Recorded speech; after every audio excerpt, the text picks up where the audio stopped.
झालावाड़ से इस वक्त की बड़ी खबर बताते चले। पहली बार जयपुर के एसएमएस में हार्ट और लंग ट्रांसप्लांट होगा। जी हां, एक साथ एक ही मरीज में ये ट्रांसप्लांट किया जाएगा। झालावाड़ से हेलीकॉप्टर से ऑर्गन लाए जा रहे हैं। 10 बजे मेडिकल कॉलेज ग्राउंड पर यह हेलीकॉप्टर उतरेगा। जिस समय हम आपको ये खबर बता रहे हैं उस समय लगभग हेलीकॉप्टर की लैंडिंग होने वाली होगी मेडिकल कॉलेज ग्राउंड में। हार्ट, लंग और एक किडनी का एसएमएस में ट्रांसप्लांट होगा। वहीं जयपुर से जोधपुर एम्स के लिए भी हेलीकॉप्टर उड़ान भरेगा। एक लिवर और एक किडनी को जोधपुर एम्स भी ले जाएगा यह helicopter. Collector Ajay Singh Rathore medical college पहुंच चुके हैं। अंगदानी विष्णु प्रसाद के परिजनों से मुलाकात की है।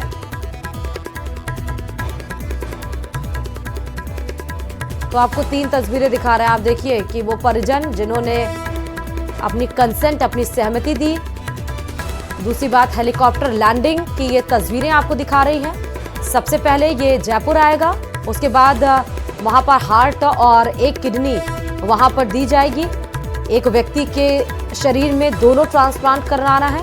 उसके बाद यही हेलीकॉप्टर एक लिवर और एक किडनी को लेकर सीधे उड़ान भरेगा। जोधपुर के एम्स जाएगा। वो जो शख्स आपको फोटो में दिख रहा है यही वो विष्णु है जिन्होंने अपने अंगदान किया। झालावाड़ के लिए बहुत ही गौरव की विषय है। ये हमारे चिकित्सकों का और हमारे प्रशासन का जो आपस में जो कोऑर्डिनेशन है उसका भी एक सुखद परिणाम है। जैसे ही मेडिकल कॉलेज से हमें रिपोर्ट मिली कि कोई ब्रेन डेड व्यक्ति है, हमारे एसडीएम्स ने, हमारे तहसीलदार ने उसके घर वालों से जा कर के समझाइश की, उन्हें तैयार किया इस महान कार्य के लिए। और मैं जो ब्रेन डेड जो हमारा जो ऑर्गन डोनर है उनका मैं बहुत ही विष्णु जी का बहुत ही शुक्रगुजार हूँ, उनके परिवार का, कि उन्होंने महान कार्य के लिए अपनी सहमति दी। नेचुरली जो सफलता मिली है, और विशेष बात इसमें ये है कि इस बार हार्ट और लंग भी रिट्रीव किए गए हैं। पिछली बार किडनी और लीवर रिट्रीव किए थे, और इसमें कॉर्निया भी नेत्रदान के लिए ली जाएगी। तो इस तरह से 5-6 मरीजों को इसका लाभ मिलेगा। तो टीम बहुत उत्साहित है इस चीज़ को लेकर के कि छोटी सी जगह से इतने कम समय में दूसरी बार अंगदान हो रहा है। हम इसके लिए अलग से विशेष प्रयास ये करेंगे कि यहाँ पर इसको पूरे डिपार्टमेंट की तरफ से विकसित करने की कोशिश करेंगे। ये तो अच्छा फैसला करा, अंगदान करे जो भाई किसी का लगेगा। ये अच्छा लगा हमें जो भी करा। तो मतलब किस तरह से इनका मतलब ये घायल हुए थे, क्या हो गया था? वो थोड़ा दोनों भाई लड़ाई करते करते धक्का बेचती में नीचे गिर गए, उसमें घायल हो गए। उसमें घायल हो गए थे। और आपको क्या मानते हैं कि पुण्य का कार्य है, क्या है? पुण्य का कार्य है। अब आपको बड़ी खबर अनूपगढ़ से बताते चले, जहां बेखौफ चोर नजर आ रहे हैं। जी हां, नकाबपोश 2 चोरों ने चोरी की कोशिश की। आयरन स्टोर में जो सीसीटीवी कैमरे लगे हैं उसको भी चोरों ने तोड़कर फेंक दिया। 365 हेड पुलिस चौकी से महज 500 मीटर की दूरी पर यह घटना घटित हुई। 2 नकाबपोश चोर सीसीटीवी कैमरे में कैद हुए हैं, जिस समय आपको तस्वीरों में नजर आ रहे हैं।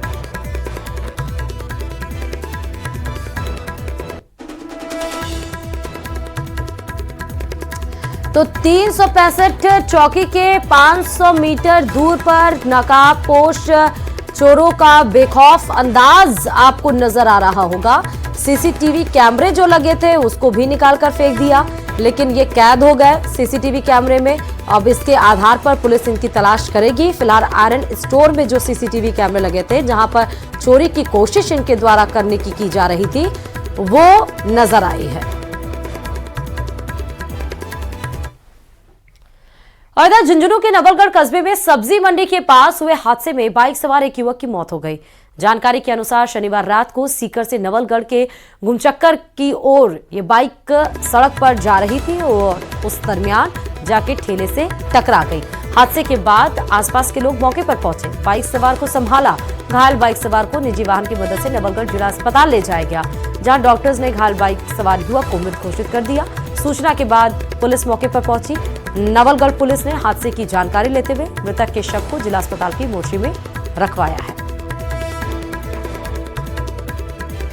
इतने में आवाज आई, मैं तुरंत वहाँ से भाग के आया। यहाँ पे देखा एक छोटा बच्चा था, उसके पास में एक आदमी बैठा था। तो मैं उसको इतना पूछा कि भाई क्या हुआ, बोले इसको देखो आप। मैं यहाँ से यहीं पे बाइक रोड पे ही खड़ा करके मैं यहाँ पे आया, एक गाड़ी वाला मेरे पास में आया, बोले क्या हुआ? मैं कुछ नहीं हुआ, पता नहीं एक्सीडेंट हुआ।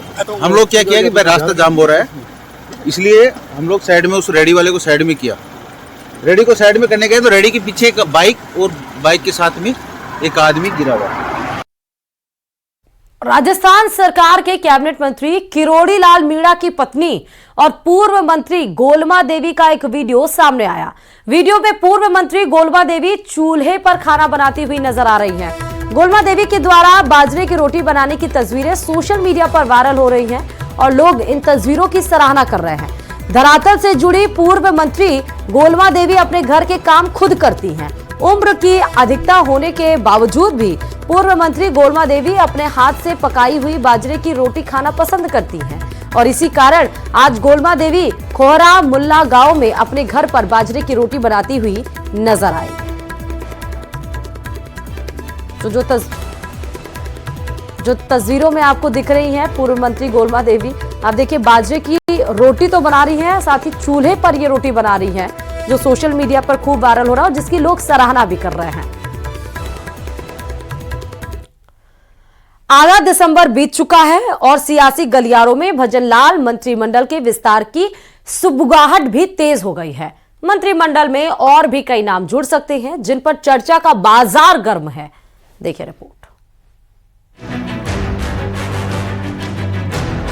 राजस्थान की भजनलाल सरकार में मंत्रिमंडल विस्तार की सुगबुगाहट तेज हो गई। प्रदेश में उपचुनाव में बीजेपी को प्रचंड जीत मिलने के बाद संगठन और सरकार दोनों में खुशी का माहौल बना हुआ है। वहीं कुछ दिनों पहले मुख्यमंत्री भजनलाल शर्मा और राज्यपाल की मुलाकात की तस्वीरें सामने आने के बाद इन चर्चाओं ने फिर से जोर पकड़ लिया है। इस मुलाकात के कई सियासी मायने निकाले जा रहे हैं। वैसे तो ये चर्चा उपचुनाव से पहले से ही चल रही है, लेकिन राइजिंग राजस्थान सरकार के 1 साल पूरे होने पर कई कार्यक्रमों की वजह से मंत्रिमंडल में बदलाव को अगले साल तक के लिए टाल दिया गया और सूत्रों की माने तो अगले साल 14 जनवरी के बाद ही मुख्यमंत्री की टीम में नए चेहरे जुड़ेंगे, क्योंकि 15 दिसंबर से मलमास की शुरुआत होने जा रही है और ऐसा माना जा रहा है कि इस फेरबदल में कुछ पुराने मंत्रियों को ड्रॉप किया जा सकता है। वहीं नए विधायकों, खासतौर पर उपचुनाव में जीत कर आने वाले विधायकों को मौका दिया जा सकता है। दरअसल तय कोटे के हिसाब से सरकार 15% विधानसभा सदस्यों को मंत्रिमंडल में शामिल कर सकती है। मौजूदा स्थिति में विधानसभा सदस्यों की संख्या 200 है। इस लिहाज से सरकार में कुल मुख्यमंत्री समेत 30 मंत्री बन सकते हैं। वर्तमान में मुख्यमंत्री समेत कुल 24 मंत्री ही हैं। अब चर्चा है कि सरकार का 1 साल पूरा हो गया है और उपचुनाव भी संपन्न हो गए हैं। ऐसे में सरकार अपने मंत्रियों के कोटे को पूरा करेगी ताकि सरकार के कामकाज को तेजी दी जा सके। राजनीति के जानकार कहते हैं कि सालों बाद खींवसर विधानसभा सीट पर बीजेपी को जीत मिली है, इसलिए वहां से जीत कर आने वाले रेवंत राम डांगा को मंत्री पद दिया जा सकता है। वहीं झुंझुनू में बीजेपी को दशकों बाद जीत दिलाने वाले राजेंद्र भाभू को मंत्री बनाया जा सकता है। इसके अलावा शांता मीणा के नाम को लेकर भी चर्चाएं हैं। देवली उनियारा सीट और अलवर रामगढ़ भी बीजेपी की जीत बड़ी मानी जा रही है। ऐसे में राजेंद्र गुर्जर और सुखवंत सिंह के भी चांस हैं। आपको बता दें कि भजनलाल सरकार बनने के बाद जनवरी 2024 में उपचुनाव से पहले बीजेपी ने अपने गंगानगर की करणपुर सीट से प्रत्याशी सुरेंद्र पाल सिंह टीटी को मंत्री बना दिया था। मंत्री बनाए जाने के कुछ ही दिन बाद वो चुनाव हार गए। ऐसे में उन्हें मंत्री पद से इस्तीफा देना पड़ा। उनके इस्तीफा देने के बाद बीजेपी ने उनकी जगह किसी को मंत्री नहीं बनाया। ऐसे में इस क्षेत्र में सादुल शहर से गुरवीर सिंह या गंगानगर से जयदीप बिहानी को मंत्रिमंडल में शामिल किए जाने की भी चर्चाएं हैं। सूत्रों के हवाले से यह भी जानकारी सामने आई है कि मुख्यमंत्री स्तर पर इस संबंध में भी तैयारी कर ली गई है। मंत्रियों के विभागों के कामकाज की रिपोर्ट तैयार है और संगठन के स्तर पर भी फीडबैक लिया जा चुका है। ऐसे में मंत्रिमंडल की नई तस्वीर जल्द सामने आ सकती है। Bureau report, news 18।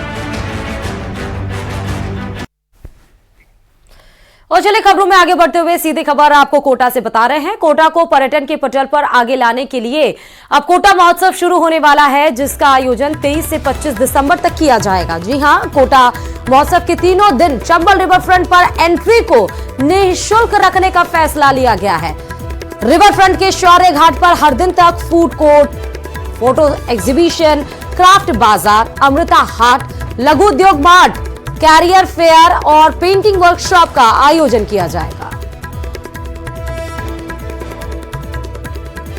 की लाइफलाइन चंबल नदी और चंबल नदी पर विश्व स्तरीय चंबल रिवर फ्रंट विश्व स्तरीय चंबल रिवर फ्रंट पर्यटन के पैमाने पर कोटा को फ्रंट लाइन पर लेकर के आए, इसके लिए एडमिनिस्ट्रेशन के तरफ से भी बड़े स्तर पर प्रयास किए जा रहे हैं। और इसी के साथ में कोटा में दिसंबर के आखिरी हफ्ते में आगाज हो रहा है कोटा महोत्सव का। इस कोटा महोत्सव के साथ में कोटा के चंबल रिवर फ्रंट की फिजा एक अलग ही रंग रूप में नजर आएगी। ललित मीणा साहब, ये जो कोटा महोत्सव हो रहा है उस दौरान क्या उम्मीद की जा सकती है कोटा और जो तमाम लोग यहाँ पर आने वाले हैं? निःशुल्क एंट्री तो रहेगी, लेकिन साथ में वो यहाँ से क्या लेकर के जाने वाले हैं, उन्हें क्या जो आकर्षण है वो यहाँ पर देखने को मिलने वाला है?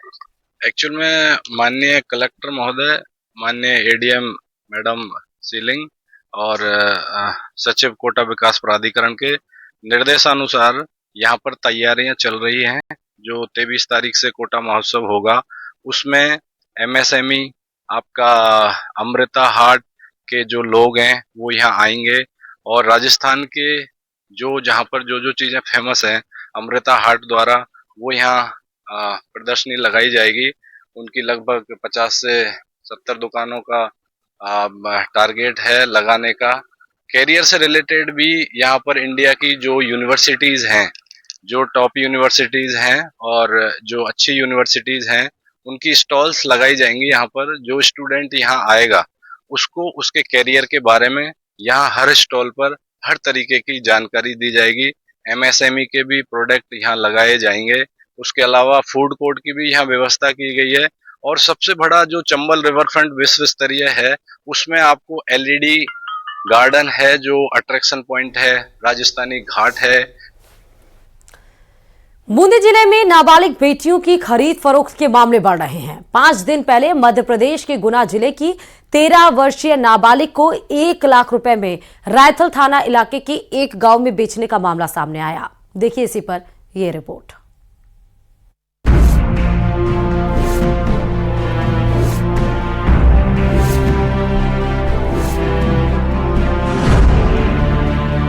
गुना जिले की रहने वाली 13 वर्षीय बालिका को बूंदी के रायथल इलाके में 1 लाख रुपए में बेचने का सनसनीखेज मामला सामने आया।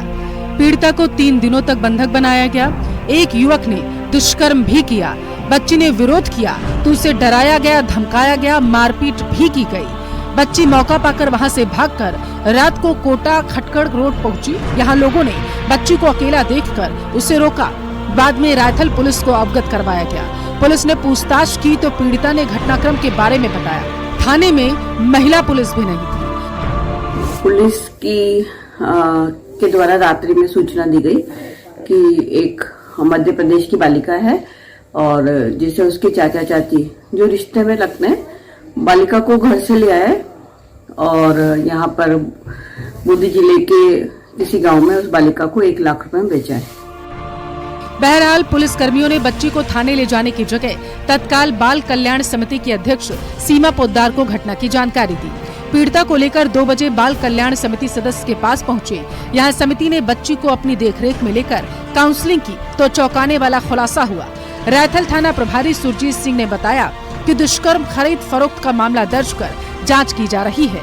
बच्ची की 3 बहनें 2 भाई हैं, ये सबसे छोटी है। माता पिता ईंट भट्टे पर मजदूरी का काम करते हैं। गुना के एक गांव में मामा के यहाँ थी। इस दौरान रिश्ते में चाचा और चाची मामा के यहाँ आए, बच्ची को घुमाने के बहाने लेकर गए। आपको बता दें कि चाचा चाची बच्ची को ट्रेन से कोटा लेकर आए, एक गांव पहुँचे, इसके बाद एक घर में छोड़ गए। यहाँ युवक ने जबरदस्ती की तो बालिका ने इसका विरोध किया। गत रात्रि को रायथल थाना क्षेत्र में एक नाबालिग बच्ची के थाना क्षेत्र में घूमने की शिकायत मिलने पर जो हमारा पुलिस गश्ती दल था, अर्धरात्रि के समय बालिका को वहां पर रेस्क्यू किया गया। मौके से ही गश्ती दल द्वारा जो सीडब्ल्यूसी की चेयरपर्सन है सीमा पोद्दार मैडम, उनसे बातचीत की गई। जिले में 3 साल के आंकड़ों पर नजर डालें तो 388 पॉक्सो एक्ट सहित अलग अलग धाराओं में मुकदमे दर्ज किए गए। 10 से 15 नाबालिग बालिकाएं दिल्ली, नागपुर, बिहार, आगरा, पश्चिम बंगाल, मुंबई, पुणे, ग्वालियर, जोधपुर, झालावाड़ और सवाई माधोपुर में बेची और खरीदी गई। बिहार की 15 वर्षीय नाबालिग बच्ची को 2.5 लाख में बेचा गया। इसी तरह पश्चिम बंगाल की मात्र 15 साल की बच्ची को 2 बार 1.5 लाख में बेचा गया। बूंदी की 14 वर्षीय बेटी को 3.5 लाख रुपए में दिल्ली में बेचा गया। अलबत्ता अब पीड़िता को बालिका गृह में रखा गया है, उसकी काउंसलिंग की जा रही है। इस मामले में ये देखने वाली बात है कि पुलिस 3 दिन तक आरोपी युवक जो नाबालिग बालिका से खेलता रहा, लेकिन रायतल थाना पुलिस को इस मामले की भनक नहीं लगी। ये तो बालिका के भगने के बाद में जो क्षेत्र के जागरूक लोगों द्वारा जो सक्रियता दिखाते हुए बाल कल्याण समिति को सूचना दे करके और बालिका को सुपुर्द किया, जिसके बाद में मामले का पर्दाफाश हुआ। चैन सिंह तंवर, न्यूज 18 राजस्थान, बूंदी। और चलिए खबरों में आगे बढ़ते हुए सीधे आपको साइबर अरेस्ट के बारे में बताते हैं। दरअसल साइबर अरेस्ट या साइबर क्राइम जैसे अब एक आम बात हो गई है। लगातार लोगों को साइबर फ्रॉड और डिजिटल अरेस्ट करके डरा कर रुपए ऐंठ लेते हैं। ऐसा ही एक मामला भीलवाड़ा के कोतवाली थाना इलाके में सामने आया है, जहां पर पीड़ित जब थाने में पहुंचा तो पुलिस ने हिम्मत दी और फ्रॉड से बचने के रास्ते भी बताए। देखिए रिपोर्ट। कौन सा बंदा ये तो बताओ यार, बताता हूँ कमीशन लिया हमसे, नहीं लिया, ये कमीशन लेता है भाई। जिसने दिया उसकी शक्ल दिखा देना, कमीशन बता तो सही। कैमरा तो कर, इतना बड़ा तुम्हारा समझ रखे।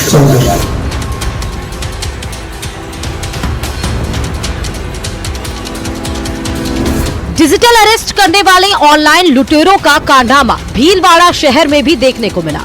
आपको बता दें कि एक युवक के पास साइबर सेल इंडिया के नाम से कॉल आया और उन्होंने उससे उसके पूरे परिवार की डिटेल मांगी, जिस पर युवक और उसका परिवार घबरा गया और डरते हुए कोतवाली थाने पहुंचे। सुनिए इन ऑनलाइन लुटेरों की आवाज। कोतवाली थाने में पहुंचने के बाद भी शातिर ठग लगातार कॉल करते रहे। साथ ही पुलिस युवक को समझाती रही और उनके खिलाफ कार्रवाई की बात कही। हेलो,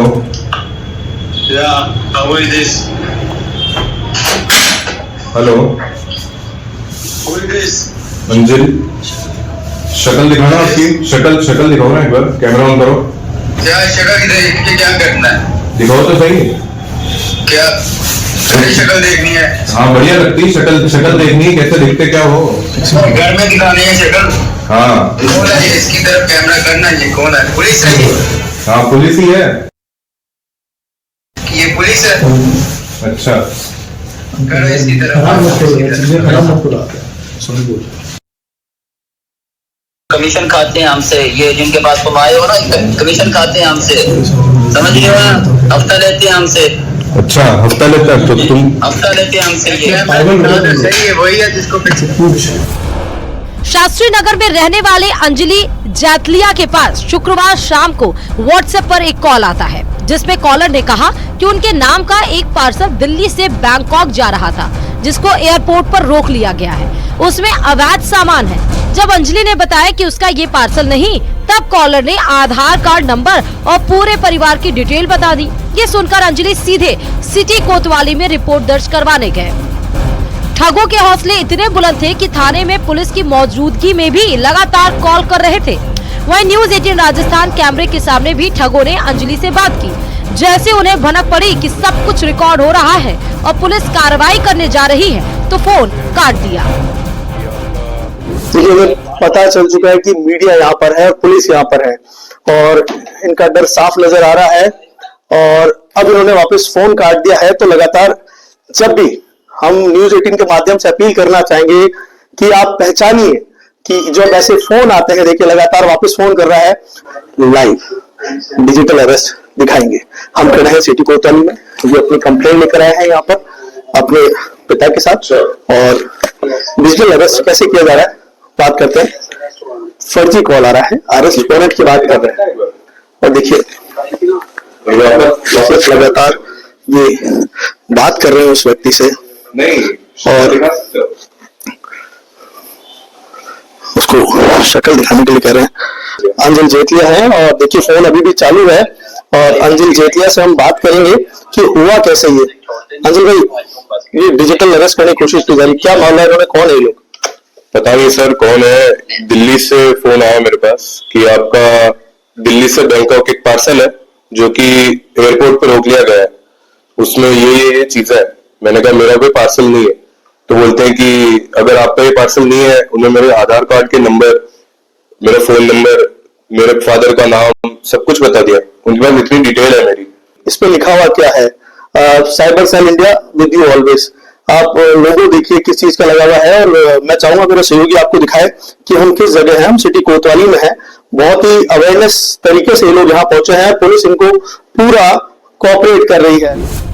अलबत्ता पीड़ित अंजलि जातलिया ने कहा कि मैंने ऐसा कोई पार्सल भेजा ही नहीं था, जिसके बाद भी मुझे धमका रहे हैं कि आपको गिरफ्तार कर लिया जाएगा, जिसके कारण मेरा पूरा परिवार घबरा गया। अंजलि के पिता ने कहा कि हमारा पूरा परिवार इस कॉल के बाद चिंतित है कि ये हो क्या रहा है। पूरे परिवार के बारे में ये बात कर रहे थे जिस प्रकार से, और ये अभी अपने पिता के साथ, वो उनके पिता बैठे हुए अपने पिता के साथ थाने पहुंचे हैं, रिपोर्ट दर्ज कराई है। क्या हुआ आपके साथ और कितनी चिंता में आप आए? बहुत ज्यादा चिंता हो गया साहब। बच्चा बिल्कुल परेशान हो गया। बच्चा और बोलता है कि किसी को फोन मत करना।